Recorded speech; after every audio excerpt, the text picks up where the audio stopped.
마태복음 8장입니다. 치유하는 예수에 대해서 이야기하는데요. 앞서서 5장부터 7장까지는 마태복음의 첫 번째 단락에 3장에서 세례 요한의 그 광에서 외치는 거, 4장은 예수님이 시험 받으신 이야기가 나온 다음에 이제 그 사역을 시작하고 제자를 부른 이야기까지 나왔죠. 이게 하나의 이야기였고, 그 1장부터 4장까지의 이야기에 이어서 5장, 6장, 7장이 첫 번째 설교로서 나왔습니다. 7장으로 이제 첫 번째 단락이 끝나고 두 번째 단락에서 이제 그 예수님의 사역이 먼저 나오는데, 그 사역이 첫 번째 8장부터 시작이 됩니다. 요즘의 사역의 8장 1절부터 4절은 나병 환자, 5장 13절 중풍병 하인, 14절 17절에 베드로 장모 10병, 그 다음에 주님을 따르는 이야기가 나와요. 이게 사람 치유에 관한 이야기가 1절부터 22절이죠. 그 다음에 23절 27절은 세상 치유, 28절 34절은 영계를 치유한 겁니다. 그래서 점층법을 볼 수 있죠. 사람을 치유하고 더 커서 세상을 치유하고 더 커서 그 세상을 이렇게 좌지우지하는 영계를 치유하시는, 그래서 예수의 하나님 나라가 어떻게 돼요? 점점 확장이 되어가는 거죠. 그 천국은 죽어가는 천당이 아니라 예수의 초림으로 말미암아 이미 시작된 그리고 완성된 하나님의 나라예요. 그래서 우리가 그 하나님의 나라에 들어가야 돼요. 근데 우리의 삶 역시 이 8장의 구조처럼 내 개인이 치유받고 끝나는 것이 아니라 우리가 치유받은 작은 그리스도인을 살아감으로 인해서 이 세상이 치유돼 가는 걸 경험하는 거고, 이 세상이 치유돼 가기 위해서는 정말 영적인 치유, 이 세상의 시대 정신이 그 시기와 다툼과 경쟁으로 치달아 있는 그 세계관이 바뀌는 거, 이런 영적인 치유까지, 철학적 치유까지 일어나야 하는 거죠. 출애굽기 15장 26절에 보면 나는 너희를 치료하는 여호와다, 이렇게 분명히 이야기를 하고 있습니다. 하나님을 제대로 우리가 만나야 하는 치료하는 하나님. 구원이라는 말이나 치료라는 말, 구속이라는 말 다 비슷한 말입니다. 치유의 대상이 이제 확대되어 가는 걸 보면 2절에는 한 나병 환자가 왔습니다. 그리고 5절에는 그 가버나움의 한 백부장 이야기. 그래서 이제 유대인에게서 열방, 그 이방인에게로 이렇게 열방으로 확대되어 가는 거죠. 그리고 육체적 치료에서 심리적 치료, 사회적 치료까지 나옵니다. 3절을 보면 육체적 치료, 예수께서 손을 내밀어 그에게 대시며 깨끗함을 받아라. 나병이 나왔어요. 그러니까 예수님이 그를 이렇게 만져주잖아요. 그런데 나병 환자를 만지면 어떻게 돼요? 뭐 현대 얼마 전까지는 한센시병이 그렇게 전염된다 그랬잖아요. 이때 당시는 얼마나 그렇게 생각했겠습니까? 근데 예수님이 만져주심으로 이 사람은 이미 마음이 치료가 됐어요. 주님이 나를 만져주시다니, 이런 일이 있을 수가 없는데 감격한 거죠. 자신 더 이상 더러운 존재가 아니에요. 자, 그리고 예수님이 거기서 멈추지 않습니다. 제사장에 가서 네 몸을 보여라. 이때 당시에 이런 나병 환자는 사회적 격리가 됐습니다. 그래서 가족과 이웃과 함께 있을 수 없고 별도의 장소로 소외되어 살아야 했어요. 그리고 그들이 다시 돌아올 수 있으려면 그 제사장의 확인증이 있어야 돼요. 요즘으로 의사의 어떤 진단서 같은 게 있어야 되는 거죠. 그래서 예수님은 그가 단지 몸이 나을 뿐만 아니라 공동체는 다시 회복되기를 원하셨어요. 그래서 결국 우리가 경험하는 치유라는 것도 뭐냐면 나 몸 하나 건강하게 되는 것이 아니라 내가 건강한 몸을 가지고 다른 사람을 섬기고 사랑하고 보살피는, 또 서로 사랑하고 먹고 마시는 그런 어떤 그 일상의 삶이 회복되는 데까지 가고, 그래서 이웃 공동체, 지역 공동체, 사회 공동체가 살아나는 것이지, 혼자 병원 자주 안 가고 난 안 아프고 이렇게 이기적인 그런 치유가 아니라는 겁니다. 치유의 장소가 보니까 오른쪽 지도에 보시면 여기 이제 그 갈릴리 바다가 이렇게 크게 있죠. 이 갈릴리 바다 위쪽에 가버나움인데, 여기는 이제 바닷가에 있을 뿐만 아니라 교통의 요충지였어요. 군대가 주둔하고 있었고 큰 회당이 있었고 세금을 걷는 곳도 있었어요. 그만큼 이렇게 고기 잡는 배들도 있고 오고 가는 사람도 있으니까 그런 곳이죠. 그래서 예수께서 이 가버나움에서 굉장히 많은 사역을 해서 예수님의 그 제2의 고향 같은 곳이에요. 치유와 기적과 선포가 있었던 것입니다. 예수님의 치유의 목적이 무엇인지, 이제 그 이방인의 그 유대인의 치유 위에 백부장의 치유에 대한 이야기가 나오는데, 이 백부장은 당연히 그 로마 사람이겠죠. 유대인은 아니겠죠. 그런데 이 사람이 굉장한 말을 합니다. 자기 하인이 아프다 그러면서 말씀으로만 하옵소서라고 합니다. 말씀. 근데 이 사람이 표현한 말씀이라는 건 뭐냐면 일종의 그 명령 같은 거예요, 명령. 그런데 자기가 군대에 그 백부장이라면 100명의 그 로마 군인을 거느리고 있으니까 어마어마한 사람이죠. 그래서 뭐라고 하냐면 내가 이리 가라 하면 가고 저로 오라 하면 오고 뭐 이런다 이거예요. 그러니까 군인이니까 그걸 너무나 잘 알고 있겠죠. 그러니까 당신도 말씀만 하면 낫지 않겠느냐. 그러니까 이게 무슨 말입니까? 이 세상에 질병을 오게 하는 어떤 영적 세력이나 그런 어떤 모든 것들에게 명령하실 수 있는 분으로 예수 그리스도를 대하는 거예요. 그리고 앞에 유대인은 그냥 그 개인적인 치료받고 사회적인 치료받고 뭐 이렇게 됐지만 이 사람은 아주 그 성경적 그 믿음을 갖고 있었어요. 그래서 이 백부장의 하인의 치유 사건에서는 그 치유란 육체적 회복만이 아니에요. 왕의 권세 회복이에요. 이게 가장 핵심입니다. 이 믿음의 어떤 그 정의이기도 하고 치유의 새로운 정의이기도 해요. 우리는 이제까지 몸이 아팠다가 낫는 사람의 포커스를 뒀잖아요. 근데 여기서는 뭐냐면 그 낫게 해주시는 왕의 권세가 회복됐다는 것에 포커스를 두는 거예요. 얼마나 놀라운 겁니까? 그래서 마태복음의 주제인 왕으로 오신 예수, 메시아로서 오신 예수에 대해서 강조를 하고 있는 거예요. 자, 몸이 첫 창조 회복을 온전함 회복하듯이 이 권위가 창조자이고 구원자이신 하나님께 회복돼야 된다. 이런 메시지를 이 백부장이 전달을 하고 있는 겁니다. 다시 한번 강조하면 군사가 지휘관의 말에 순종하듯이 그 사람이나 질병까지도 주님의 명령만으로도 순종해야 된다. 이 사람의 가치관이었어요. 이게 사람의 믿음이었어요. 그래서 치유의 동기와 목적이 바로 믿음이다. 치유가 뭐 때문에 돼요? 믿음 때문에 되고 그 치유를 통해서 우리가 더 확인해야 될 것도 뭐냐? 믿음이라는 거예요. 믿음이 가장 중요해요. 이 종교개혁, 이신칭의잖아요. 믿음으로 의롭다함을 받는다. 그런데 이 이신칭의를 강조하는 건 중요한데 이신칭의를 말할 때 그 믿음이라는 그 단어를 너무 우리가 오염되게 사용해 왔다라는 겁니다. 예수님 이 사람 보고 뭐라고 합니까? 이만한 믿음을 보지 못했다 이랬어요. 참 성경이 저는 진리라고 믿을 수밖에 없는 이유가 마태복음은 유대인들을 주로 대상으로 쓰였잖아요.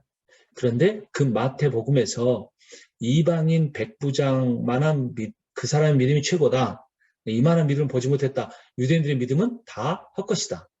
어떻게 이 내용을 유태인이 기록해서 유태인이 마태가 기록해서 유태인이 공동체한테 읽힐 수가 있느냐 말이에요. 이 성령의 역사가 아니면 이런 책을 지을 수가 없죠. 예를 들면 한국 사람이 그 어떤 그 성경을 썼는데 일본인 어떤 그 아주 그 일본 사람이 뭐죠? 일본 제국주의 시대 때 우리나라 와서 지배하고 뭐 고문하고 이런 일본 순사 있잖아요. 그 사람의 만한 믿음이 없다. 그 손영하 목사님도 그 일본 순사만한 믿음이 없고 이런 책을 써서 한국에 낼 수가 있겠느냐고. 그 사람 그 미친 그 크리스천이다 말하기 전에 매국노다 이럴 거예요. 그런데 여기서는 백부장의 믿음을 이렇게 칭송하고 있어요. 유대인들에는 이만한 믿음이 없었다. 구약 성경을 알고 메시아를 기다리고 성전 제사를 늘 드렸던 10분의 1을 철저하게 바쳤던 그 유대인들이 이 이방인 백부장만한 믿음이 없다라는 거예요. 도대체 믿음이 뭐길래 정말 유대인들이 그런 믿음을 못 가졌겠느냐라는 그런 어떤 우리가 질문을 할 수밖에 없게 되는데 결국 그건 무슨 말입니까? 유대교인 공동체 안에 이방인만한 믿음이 없었다는 건 오늘날 현대 시대에 한국교회에 이만한 믿음이 없다 이 말이에요. 믿음이 없어요. 종교인들에게 믿음이 없어요. 믿음이 예수님의 존재를 인정하는 건 줄 알아요. 제가 얼마 전에 비유를 하나 어디서 들은 게 있어요. 아주 너무 적실한 비유예요. 그 인생, 신앙생활 하나의 자동차로 비유를 하는데 그 자동차에 예수님을 트렁크에 태우고 다니는 사람이 있어요. 태우고 다니다가 사고가 나거나 교통법규를 어겨서 딱지를 떼면 트렁크에서 예수님을 꺼내서 문제 해결하라고 하는 거예요. 시키고 끝나면 다시 트렁크에 집어넣어요. 자, 어떤 사람은 예수님을 조수석에 태워요. 예수님과 대화도 해요. 예수님한테 제가 이게 기름이 떨어져 가는데 기름을 채워주세요. 뭐 기도도 하고 뭐 너무 피곤해 안 졸리게 해주세요. 뭐 이렇게 돼요. 그런데 예수님께 운전대를 한 번도 맡겨본 적이 없어요. 세 번째 사람은 어떤 사람이냐? 자기가 조수석에 앉고 예수님께 운전대를 맡겨드려요. 자기가 원하는 것도 말하고 힘든 것도 말하지만 자신의 운전대는 예수님이 운전해 가신 대로. 그래서 그 차를 자기가 동성해 가는 거예요. 자, 여기서 믿음이란 뭡니까? 여기서 우리가 보통 아주 극단적인 믿음은 뭐냐면 이 세 가지 케이스에 들어가지가 않아요. 예수님이 밖에 있어요. 길거리에. 내가 운전하면 가는 예수님 차에 태우지도 않아. 가다가 저기 예수님이 멀리 있어. 그러면 손 흔들고 Hi, see you Sunday. I know you are the Son of God. I believe, I praise you. 이러는 거예요. 그러니까 예수라는 존재를 알고 인정해줘. 그건 자기 트렁크에도 안 태워줘. 안 태워줘요. 조수석엔 절대 못한 짓이. 어떻게 같이 다녀요. 끼어들면 다른 차에 욕하고 이래야 되는데. 운전대를 맡긴다? 있을 수 없어요. 그런데 이 백부장의 믿음은 뭐냐면 그 운전대를 맡겨드리는 거란 말이에요. 그게 믿음이라는 거예요. 믿음. 이게 믿음만큼 어려운 게 없어요. 믿음은 사람이 가질 수가 없는 거예요. 믿음은 하나님이 주시는 거예요. 믿음은 성령의 역사로 주어지는 거예요. 믿음은 전도지를 가지고 영접기도 하는 게 믿는 게 아니에요. 예라고 고백하는 게 믿음이 아니에요. 절대로. 대단해요? 예수 없다고 했던 사람이 예수 있다고 그러면? 그게 뭐예요? 귀신의 믿음이라고 그랬잖아요. 모든 사람이 예수를 하나님의 아들로 인정하지 않을 때 귀신들만 예수가 하나님의 아들인지 알았어요. 그러면서 당당히 말했어요. 아직 당신의 때가 아니지 않느냐. 예수가 누군지도 알고 그분의 권세도 알고 자기가 어떻게 심판당할 줄 알면서도 대적하는 게 귀신의 믿음이에요. 상당히 많은 사람이 이런 귀신의 믿음을 갖고 있어요. 자동차에 태우지 않는 믿음. 안 믿어요. 여러분 사람도 못 믿잖아요. 그렇죠? 여러분들은 저를 얼마나 믿으세요? 제가 이렇게 좋게 좋은 이야기하고 그럴 때는 그렇지만 제가 여러분들한테 한 5,000불 꿔가지고 안 갚으면 욕하지 않으시겠어요? 욕? 그럼 5,000불 꿔주지도 못하죠. 어떻게 믿어요? 자, 여기서 믿음이란 뭡니까? 임상훈 목사가 이 세상에 존재한다는 걸 인정해 주는 게 믿음입니까? 아니잖아요. 사람한테는 믿음이라는 말을 그렇게 쓰지 않아요. 사람한테는 믿음이라는 말을 그 사람을 신뢰해서 내가 5,000불도 빌려줄 수 있고 10,000불도 빌려줄 수 있고 그 사람의 그 어떤 것에 그 계획에 따라갈 수 있는 것을 믿음이라고 하는데 왜 예수님에 대해서만큼은 믿음이라는 걸 그분이 이 세상에 존재한다. 그분이 그 십자가에 죽으셔가지고 얼마나 아팠을까. 근데 내 죄를 용서했다는 그 객관적 사실을 받아들이는 것만 믿음이라고 생각하느냐 말이에요. 믿음이란 신뢰예요. 신뢰. 그 사람 믿을 만하다. 이 말이잖아요. 그런데 백부장은 그런 믿음을 갖고 있었어요. 운전대를 맡긴 거예요. 집에 찾아오지 않으셔도 말씀만 해도 당신의 명령에 모든 이 온 우주의 기운이 생과 사가 좌우될 것입니다. 이런 거죠. 자, 믿음은 뭡니까? 마태복음 28장, 마태복음의 끝부분에 가면 하늘과 땅의 모든 권세를 내게 주셨으니 온 우주의 권세가 예수께 있어요. 그가 다스리신다. 그가 다스리신다. 그가 다스리신다. 호주도, 시드니도, 거문도도, LA도 주님이 다스리신다. 이 믿으면 돼요. 이것만 믿으면 돼요. 이 믿음이 제게 없을 때가 많아요. 주님 우리 가정을 다스리신다. 못 믿을 때가 참 많아요. 주님이 우리 교회의 주인이시다. 못 믿을 때가 참 많아요. 그러니까 못 믿잖아요.